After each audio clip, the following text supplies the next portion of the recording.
No coração gelado das florestas boreais do Canadá, onde o vento cortante sussurra entre os pinheiros cobertos de neve, a vida selvagem segue um ritmo implacável, ditado pela luta crua pela sobrevivência. Era uma manhã de inverno, com o céu cinzento despejando flocos de neve que dançavam lentamente até o chão, cobrindo a paisagem em um manto branco e silencioso. Um cervo, majestoso, com seus galhos ramificados como uma coroa de ossos, pastava tranquilamente, arrancando musgos congelados debaixo da camada de neve. Seus olhos castanhos, atentos, varriam a clareira, mas o silêncio enganador da floresta escondia um predador à espreita. Um lobo cinzento, com o pelo eriçado e as costelas visíveis sob a pelagem magra, movia-se como uma sombra entre as árvores. Faminto, movido pela necessidade visceral de carne, o lobo fixou seus olhos amarelos no cervo, calculando cada passo com precisão mortal. Para o predador, aquele cervo representava a diferença entre a vida e a morte lenta pela fome. A caçada parecia decidida antes mesmo de começar. Um roteiro conhecido na natureza. O lobo ataca, o cervo foge e a cadeia alimentar segue seu curso brutal. Mas a natureza, em sua essência imprevisível, reserva momentos de ruptura, instantes onde as regras do jogo são subvertidas em uma explosão de instinto e coragem. O lobo, confiante, avançou em um salto rápido, suas presas brilhando sob a luz pálida do sol invernal. Suas garras rasparam o chão congelado, levantando uma nuvem de neve enquanto ele mirava o flanco vulnerável do cervo. O ar se encheu com o som de seu rosnado gutural, um prenúncio do ataque iminente. O cervo, porém, não era a presa passiva que o lobo imaginava. Em um giro súbito, quase sobrenatural, o animal ergueu a cabeça, os chifres apontados como lanças afiadas.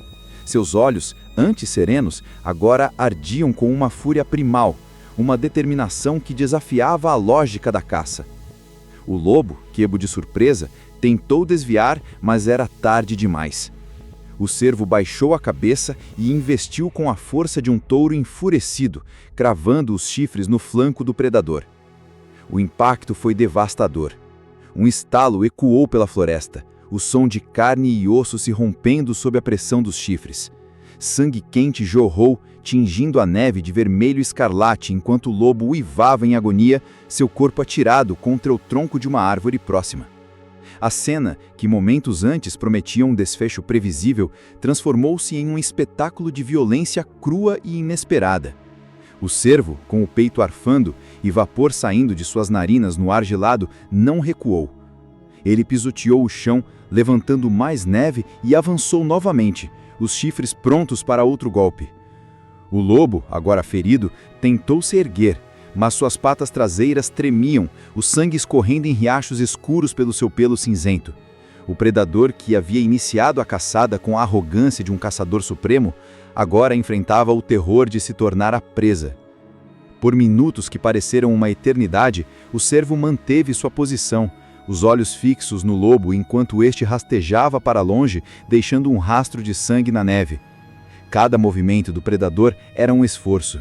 Cada uivo, um lamento de derrota. A clareira, antes silenciosa, agora pulsava com a energia de um confronto que desafiava as leis da natureza. O cervo, com a sua postura imponente, parecia mais do que um simples herbívoro. Ele era a encarnação da resiliência, um símbolo vivo de que mesmo os mais vulneráveis podem se tornar guerreiros quando a sobrevivência está em jogo. O lobo, derrotado, desapareceu entre as árvores, sua silhueta se dissolvendo na brisa gelada, enquanto o cervo permanecia de pé, vitorioso, no centro da clareira ensanguentada. Esse confronto brutal não foi apenas uma batalha isolada, foi um ponto de virada, um momento onde o ciclo predador-presa foi invertido com uma intensidade que ecoa nas histórias da vida selvagem. A floresta, testemunha silenciosa, parecia absorver o drama, com o vento carregando o eco dos uivos do lobo para longe. O cervo, agora sozinho, voltou a pastar, mas sua postura carregava uma nova aura de autoridade, como se soubesse que havia conquistado mais do que apenas a sobrevivência. Havia conquistado o respeito da própria natureza. Nas vastas planícies do Serengeti, onde o sol escaldante lança sombras longas sobre a savana dourada, a vida pulsa em um equilíbrio delicado entre caça e sobrevivência.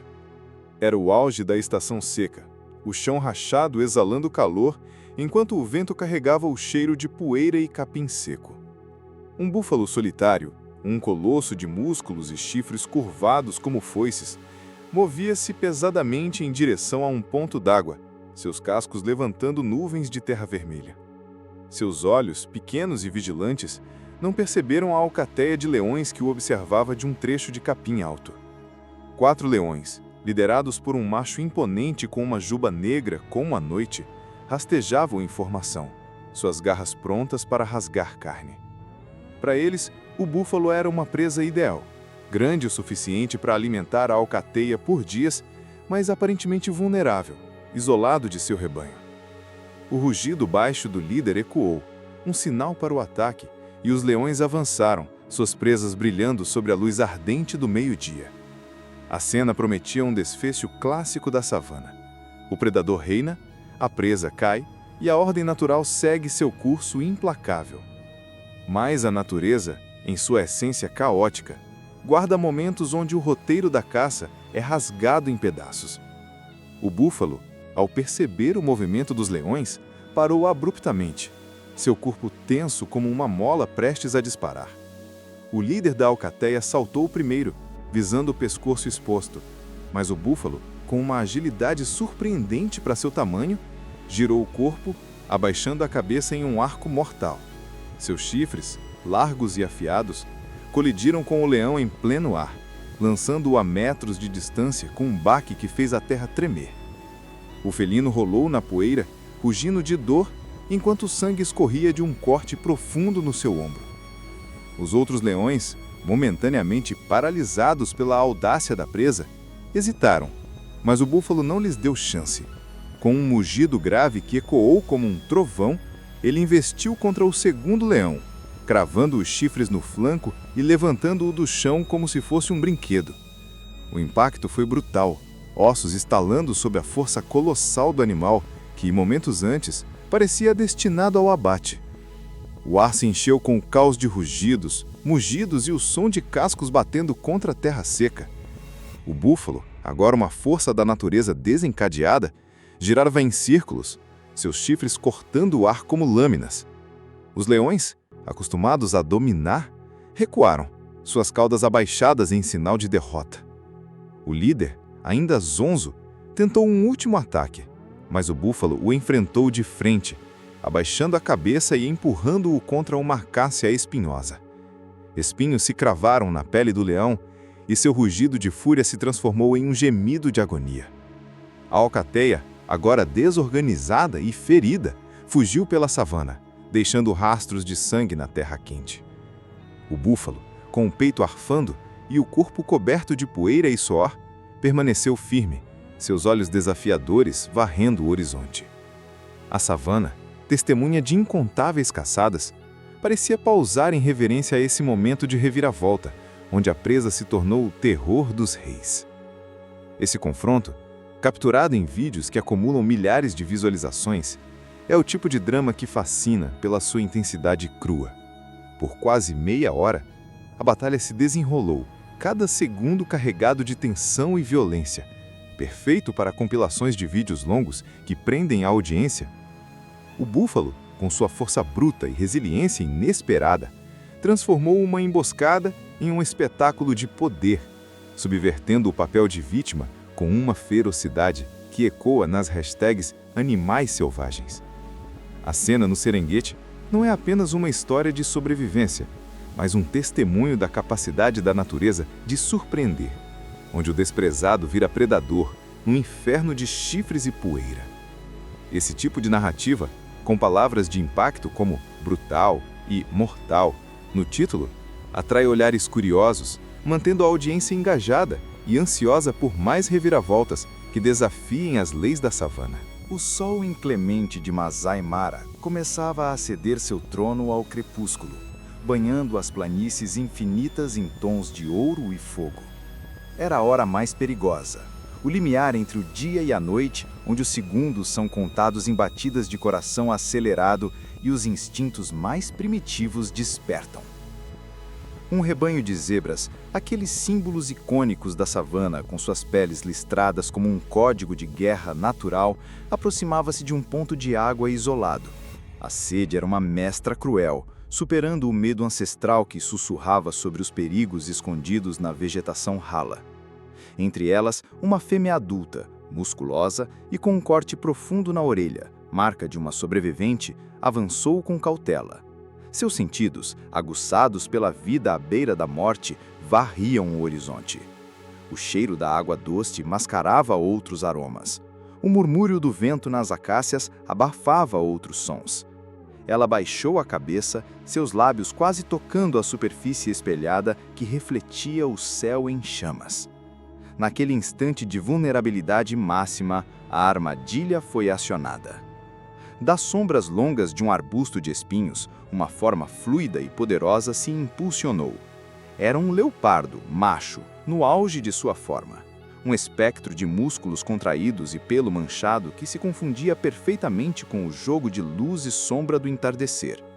Seu ataque não foi um rugido anunciado, mas um silêncio mortal interrompido apenas pelo sibilo do ar cortado por seu corpo. Seus cálculos eram perfeitos. O ângulo, a distância, a surpresa absoluta. Suas garras, como ganchos de aço, buscavam o pescoço da zebra, enquanto suas mandíbulas, capazes de esmagar vértebras, miravam a nuca. A cena parecia destinada a ser mais uma entrada anônima no livro infinito da predação. Um final rápido e eficiente, ditado por milênios de evolução. A presa, distraída e em posição de desvantagem, estava condenada. Mas o que separa o comum do extraordinário na savana é a centelha imprevisível da vontade de viver. O impacto do felino contra seu dorso foi como um choque elétrico. Uma explosão de peso, garras e força bruta. A dor era aguda e imediata, mas foi ofuscada por uma onda avassaladora de pânico e fúria primal. A zebra não congelou, não se rendeu. Em vez disso, um instinto profundamente enraizado, talvez uma memória genética de incontáveis gerações de ancestrais que haviam enfrentado o mesmo destino, tomou conta de seu corpo. O leopardo, já se ajustando para o abate final, subestimou o poder explosivo que tinha sob as suas patas. Com um grunhido gutural que mais parecia o de um predador do que de uma presa, a zebra arqueou suas costas poderosas e girou seu corpo maciço com uma agilidade que desafiava a física de seu tamanho. O leopardo, surpreso pela reação feroz, sentiu sua garra perder a aderência. Foi a fração de segundo que a zebra precisava. Seus quartos traseiros, alimentados por músculos que impulsionam quilômetros de migração, tornaram-se armas mortais. As patas traseiras levantaram-se como um ariete. O som do impacto foi seco e horrivelmente nítido, um estalo ósseo que ecoou pela planície silenciosa. O casco afiado da zebra, projetado para cruzar terrenos acidentados em alta velocidade, conectou-se com o torso do leopardo com a força de um martelo. A investida felina foi interrompida de forma brutal e repentina. O ar foi expulso dos pulmões do predador num uivo abafado de agonia. A expressão de triunfo em seus olhos amarelos se dissolveu instantaneamente em um olhar de incredulidade e dor lancinante. Ele foi arremessado para longe, rolando na poeira vermelha como um trapo, sua elegância e furtividade reduzidas a um espasmo de sofrimento. Enquanto ele tentava se recompor, ofegante com várias costelas inexoravelmente quebradas e um órgão interno provavelmente danificado, a zebra não esperou para avaliar seu trabalho. Seus olhos, rodados de branco pelo terror e pela adrenalina, fixaram-se no predador caído por apenas um momento. Ela soltou um relinho alto e estridente, um grito de alerta e triunfo que cortou o ar crepuscular, alertando o resto do rebanho que já disparava em desbandada. Então, ela voltou e galopou, mancando levemente, mas com determinação feroz, em direção à segurança dos seus. Ela deixou para trás não uma presa, mas um caçador quebrado, um rei deposto da noite que aprenderia, da maneira mais dura possível, que nas planícies de Masai Mara a linha entre a caça e o caçador é tão tênue e efêmera quanto a sombra de um crepúsculo. Aquele não foi um simples ataque de defesa. Foi uma declaração de guerra da desprezada, um lembrete brutal de que até o mais meticuloso dos planos pode ser desfeito pela irrefreável vontade de viver. O espetáculo da Grande Migração no Quênia é um dos últimos grandes dramas intactos do planeta. Um movimento primordial de vida e morte que redefine a própria paisagem do Serengeti e de Masai Mara. Milhões de gnus, movidos por um impulso ancestral que nem eles compreendem, formam um rio vivo de corpos suados e temerosos. Um fluxo interminável de chifres, patas e olhos arregalados pelo medo constante. O ar treme com seus grunhidos guturais e o estrondo ensurdecedor de seus cascos, um som de trovão contínuo que anuncia sua chegada. Mas essa jornada épica tem seus portões de pedágio, e o mais temido de todos é o rio Mara. Suas águas, outrora um símbolo de vida, transformam-se no palco de uma carnificina anual. A correnteza, traiçoeira e rápida, esconde mais do que apenas pedras escorregadias. Nas profundezas turvas, onde a luz do sol mal consegue penetrar, reside a morte em sua forma mais paciente e primordial. Os crocodilos do Nilo, répteis gigantescos que são relíquias vivas de uma era passada, aguardam. Eles são os senhores absolutos deste domínio aquático, mestres na arte da emboscada. Sua estratégia não é a perseguição, é a imobilidade total, uma paciência infinita que é quebrada apenas por uma explosão de violência absurda quando a presa, por fim, se aventura em seu território.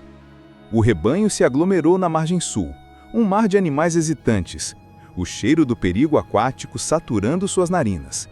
O medo era uma entidade palpável, paralisante. Mas o instinto de seguir adiante, de alcançar as planícies verdejantes do outro lado, era mais forte. Um jovem macho, impulsionado pelo pânico coletivo ou por uma coragem momentânea, deu o primeiro salto. Foi o sinal. Centenas de outros se lançaram às águas num turbilhão de espuma e desespero, nadando com uma força bruta e descoordenada. Entre eles estava um macho adulto, experiente, com cicatrizes antigas cruzando seu dorso, testemunhas silenciosas de sobrevivências passadas. Ele nadava com determinação, sua respiração ofegante, focando apenas na margem oposta que parecia tão distante. Ele não viu o perigo que se aproximava. Abaixo dele, deslocando-se com um silêncio sinistro que contrastava com o caos na superfície, um crocodilo de mais de 4,5 metros de comprimento subiu das profundezas. Era um veterano, um monstro cuja couraça era um mosaico de cicatrizes de batalhas antigas. Seus olhos, como esferas de âmbar, fixaram-se no gnu. Seu ataque foi uma obra-prima de eficiência brutal. As mandíbulas, capazes de exercer uma das mordidas mais poderosas do reino animal, fecharam-se como uma armadilha de aço vivo sobre o flanco traseiro do gnu. A dor foi catastrófica, uma lança de fogo branco que se espalhou por todo o seu corpo. O mundo subaquático, já um turbilhão de sons abafados e perigo, tornou-se uma câmara de horror. O crocodilo, seguindo seu ritual de morte, iniciou o famoso rolo da morte. Uma manobra destinada a desorientar, afogar e despedaçar a presa, arrastando-a para as profundezas onde não haveria escape. A escuridão começou a envolver o gnu, a falta de ar queimando seus pulmões.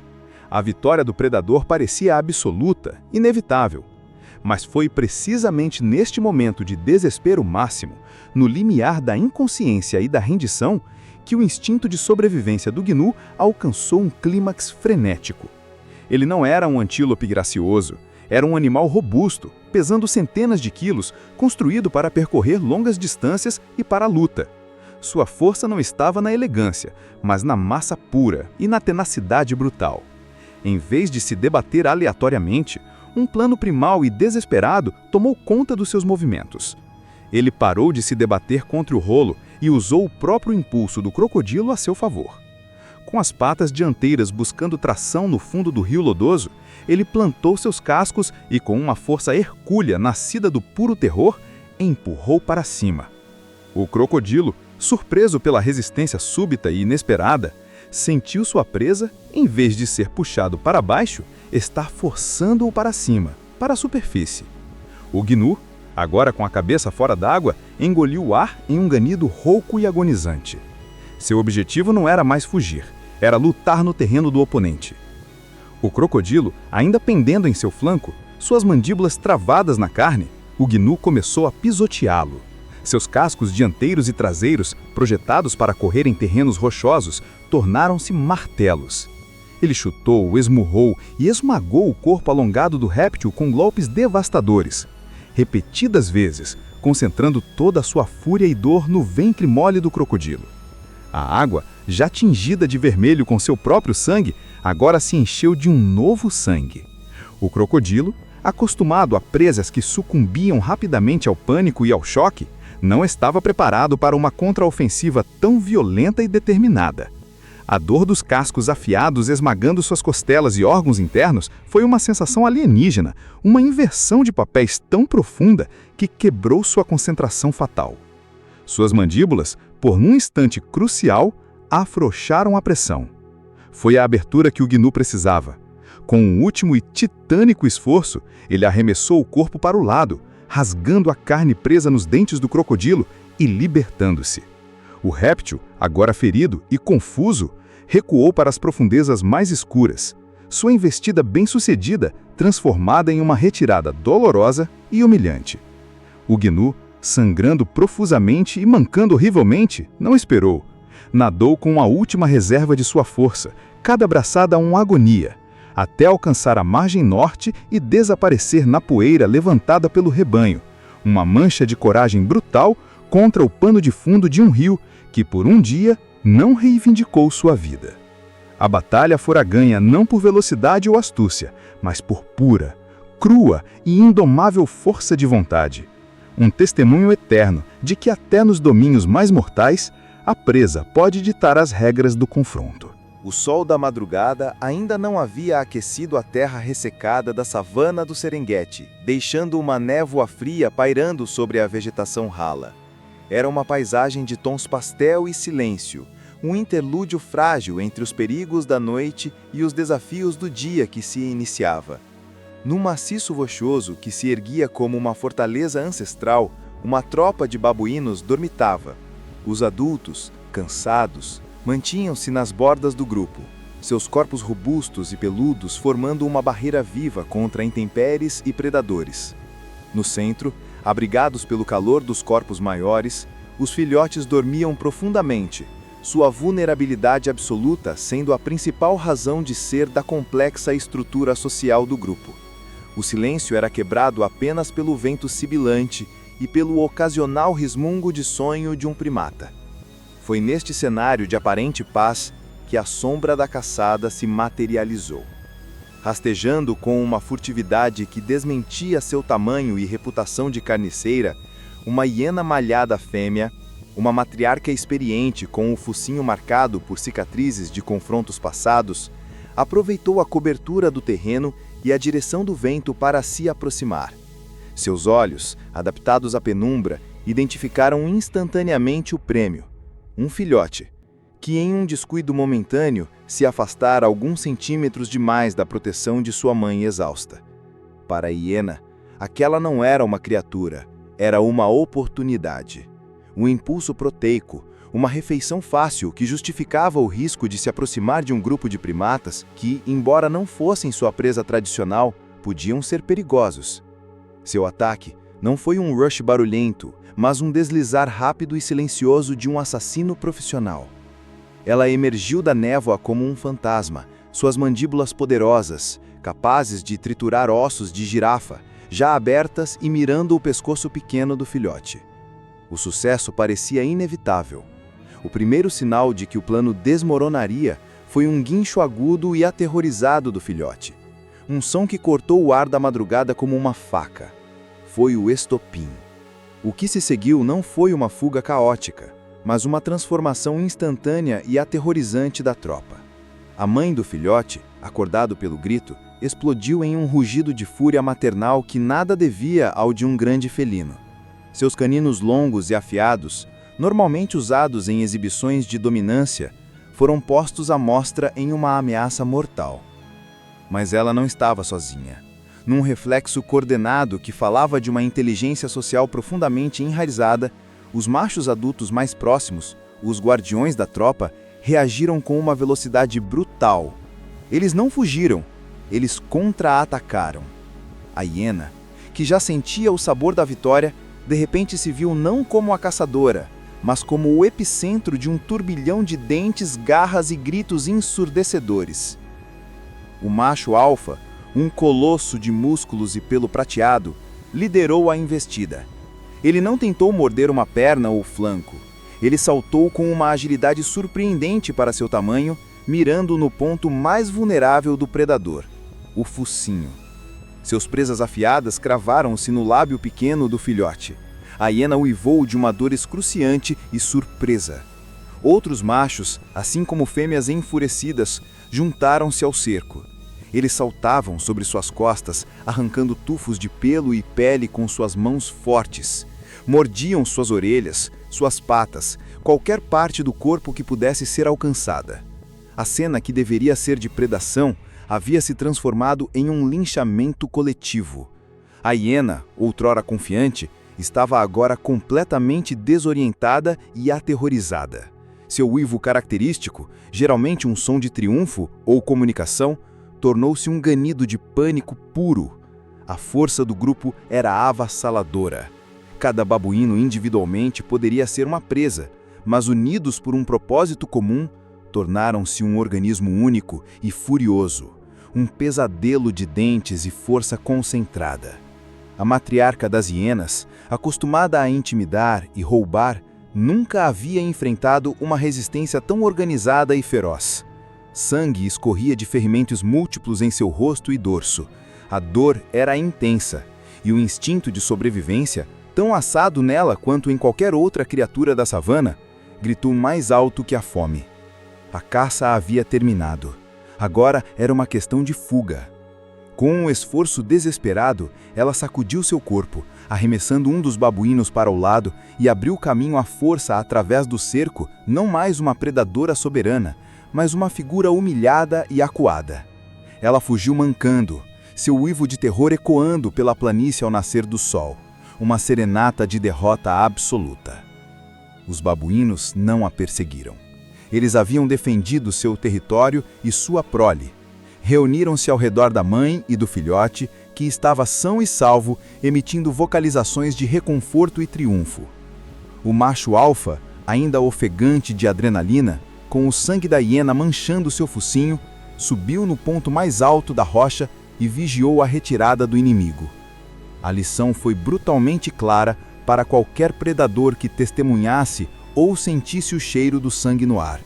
Subestimar a união, a inteligência e a fúria maternal de um grupo de babuínos é um erro que se paga com dor e humilhação. Na savana, a presa, quando unida por um propósito comum, pode se tornar o predador mais temível de todos. O coração da Amazônia em uma noite sem lua é um mundo de sombras e sussurros, um reino onde a luz se rende à escuridão absoluta e os sentidos humanos se tornam inúteis. Aqui, a vida não desaparece, apenas troca de palco, entregando o protagonismo às criaturas da noite. O ar, pesado e úmido, carrega uma sinfonia de insetos estridentes, o coachar distante de sapos e o ocasional ruído de algo maior se movendo entre a folhagem densa. É neste palco úmido e obscuro que a verdadeira rainha das Américas, a onça pintada, se torna uma sombra entre sombras. Seu pelo dourado, manchado de rosetas negras, é a perfeita camuflagem neste jogo de luz e escuridão filtrada pela copa das árvores. Seus olhos, dois faróis amarelos e penetrantes, vasculham a escuridão, vendo o que nenhum outro animal é capaz de ver. Seus movimentos são um estudo de paciência e poder contido. Cada passo é calculado, silencioso, suas almofadas plantares absorvendo completamente o som sobre o tapete de folhas mortas e solo encharcado. Ela não caça por perseguição, ela caça por emboscada. É a personificação do ataque súbito e letal. Seu alvo, naquela noite, era um som familiar, pesado e constante, o ruído de mastigação vindo da margem lamacenta de um igarapé. Uma capivara adulta, o maior roedor do mundo, pastava tranquilamente na vegetação ribeirinha. Para a onça, era uma presa ideal, grande, aparentemente lenta e distraída, uma refeição substancial, que justificava o gasto de energia. A capivara, por sua vez, parecia completamente absorvida em sua atividade, seus sentidos amortecidos pelo ambiente aparentemente pacífico. Ela era um símbolo de tranquilidade, um animal que, para o olhar destreinado, parecia completamente vulnerável no teatro noturno da floresta.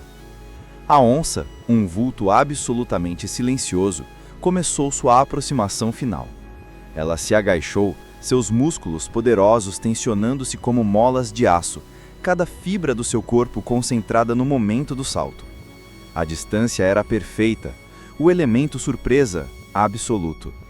Com uma explosão de força que pareceu rasgar o próprio tecido da noite, a felina projetou-se para frente, suas garras curvas e afiadas prontas para agarrar, suas mandíbulas abertas mirando a nuca ou o crânio da presa, buscando um golpe fatal instantâneo.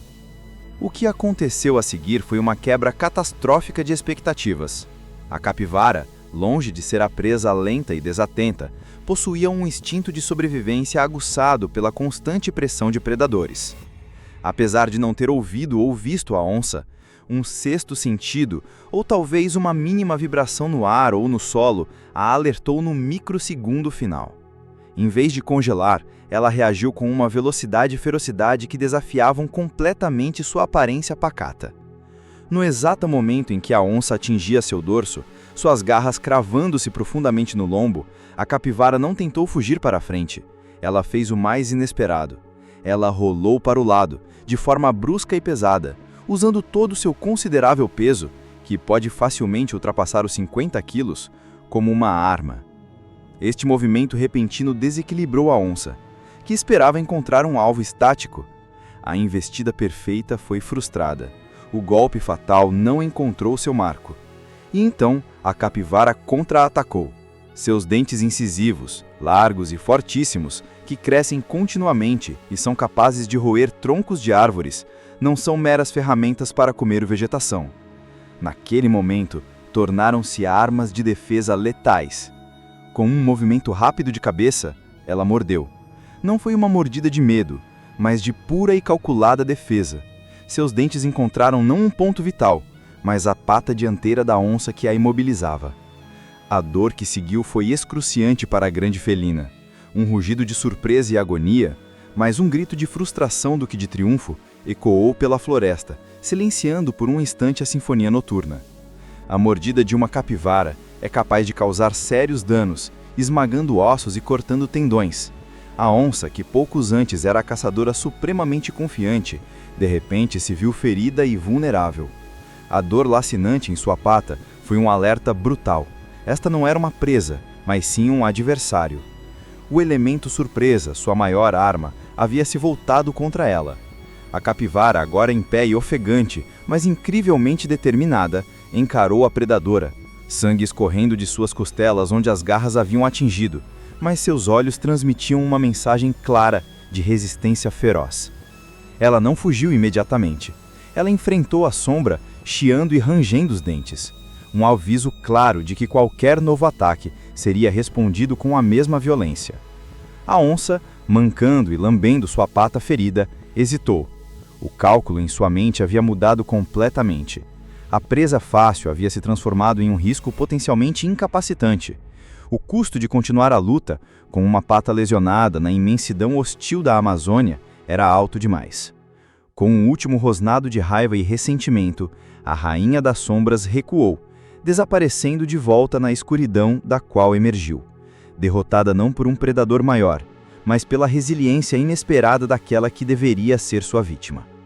A capivara, vitoriosa, permaneceu ali por um longo tempo, sua respiração aos poucos se acalmando, até que finalmente seguiu seu caminho, deixando para trás na lama apenas as pegadas de um confronto mortal e as manchas de sangue de ambos os lados, um testemunho silencioso da noite em que a caça se recusou a ser caçada. A floresta equatorial do Congo é um mundo à parte, um universo úmido e primordial onde a luz do sol luta para tocar o solo, filtrada por uma abóbada verde de folhas gigantescas. O ar é espesso, pesado com o cheiro de terra molhada, decomposição e vida fervilhante. Aqui, as regras da savana aberta não se aplicam. A visão é curta, os sons são abafados, e o perigo pode espreitar atrás de qualquer tronco coberto de musgo. Neste reino de sombras verdes, os gorilas das terras baixas reinam como gigantes pacíficos. Um grupo liderado por um imponente silverback, um macho de dorso prateado, com o tamanho e a força de um pequeno automóvel, descansava numa clareira. Ele era o coração e a alma da família, um patriarca cuja presença calmamente poderosa garantia a segurança de várias fêmeas e filhotes que brincavam despreocupados à sua volta. Sua paz, no entanto, era uma vigilância ativa. Seus olhos profundos e inteligentes, cercados por uma máscara negra, não perdiam um único movimento na floresta ao redor. Ele pastava tranquilamente, arrancando brotos tenros com os seus dedos incrivelmente habilidosos, um monumento de força contida e serenidade. A cena era a própria definição de harmonia, o lado gentil da força bruta. Essa harmonia foi rasgada por um som estranho e totalmente fora de lugar. Um rosnaço baixo e gutural, seguido pelo farfalhar brusco de folhagem sendo arrombada por corpos pesados. Do denso emaranhado de vegetação, surgiram formas ágeis e musculosas. Eram leões. Não uma alcateia completa, mas um pequeno bando de nômades jovens e imprudentes, provavelmente expulsos de seu território natal e agora vagando por terras desconhecidas, famintos e desesperados.